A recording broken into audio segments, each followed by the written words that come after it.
Welcome back to blogtv.sg, and today we are addressing the topic of I am rude, so what? Of course, we're talking about today's youth, not FD and I. No. And we have the teachers on the right and the students joining us from UWC and NJC.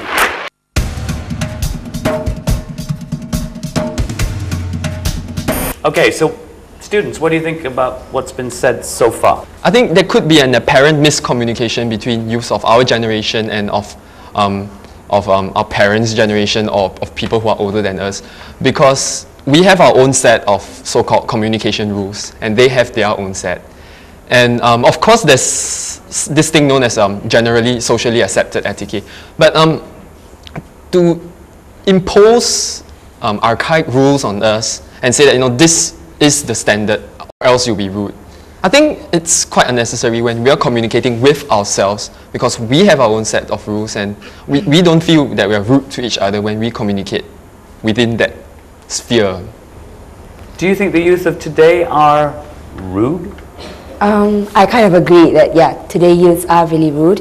According to what the teacher said, firstly, the blogs, they do flame many people, and that is, for me, in a way, rude. Secondly, youth today, let's just see, are they disrespectful?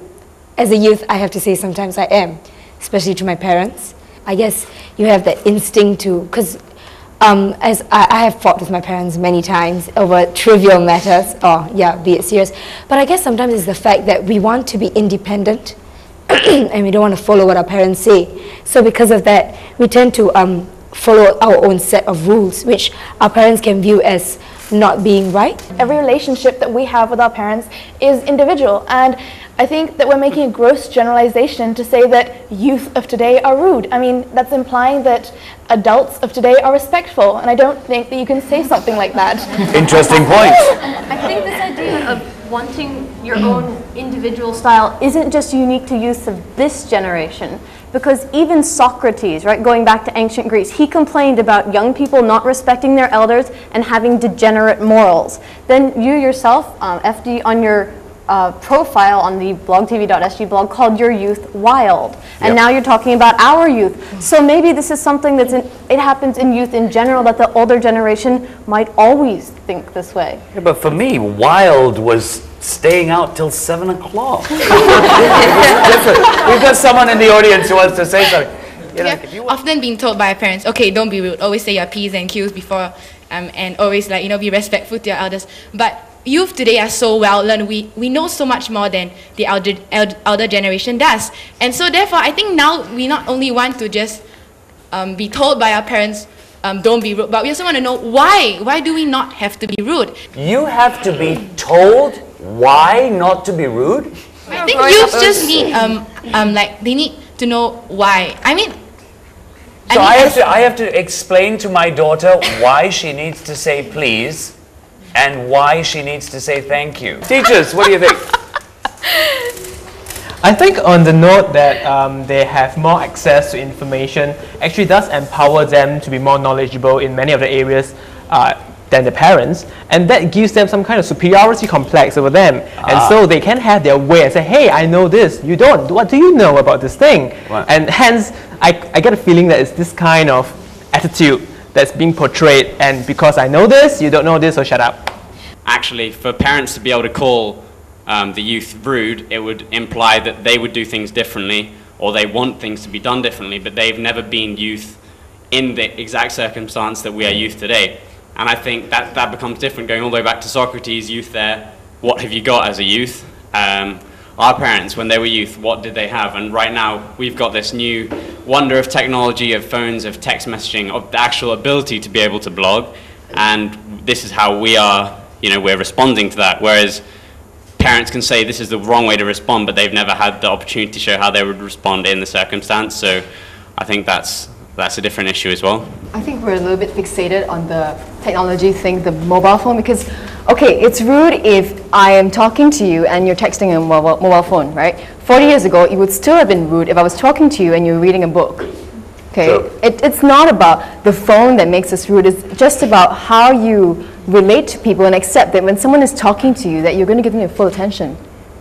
And I think we accept, yeah, definitely, that rude youths become rude adults. And I'm not saying that there are no rude adults out there, that definitely not. I mean, I encounter them every day, not in this college, but every day. Yeah, good plug. Yeah. Good plug. Come back line. Yeah, that's what I have to say. Okay, we've got a young lady who's been wanting to speak for like 6 minutes.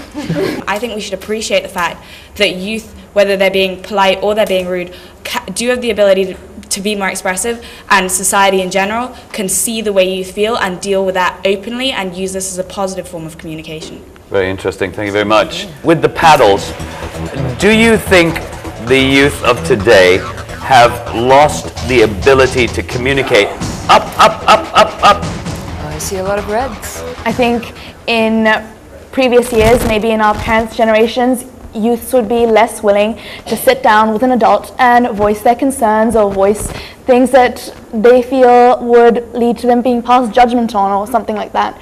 But now I think that because we have blogs, because we have these, in terms of making eye contact, maybe they've lost a bit of that, but I think what we've gained is far more valuable in that youths are willing to articulate themselves. Let's hear from a boy. Sorry, young man. Thank you. I think if you're talking about the soft skills, the sitting down, the paying attention to someone who's talking to you, I think being a good listener. Yeah, I think youth might have lost a lot of that because there's constantly a lot of distraction, you know, from the handphones, you know, the SMSs that are coming in, the MSN messages that are coming in. I think our attention span has been shortened significantly. I don't think we could sit through and talk and have a good 3-hour talk. If you allow me to be a bit irreverent, teenagers, they never communicate very well. It's an awkward time, you know, of growing up. And they learn and they develop these skills as they grow up. I don't think because you give a teenager a blog and a mobile phone that suddenly they're going to wake up and they've just lost all the ability to communicate, because I don't think they began with it. It's something they learn along the way. So if the question is whether they pick up these skills slower, yes, maybe.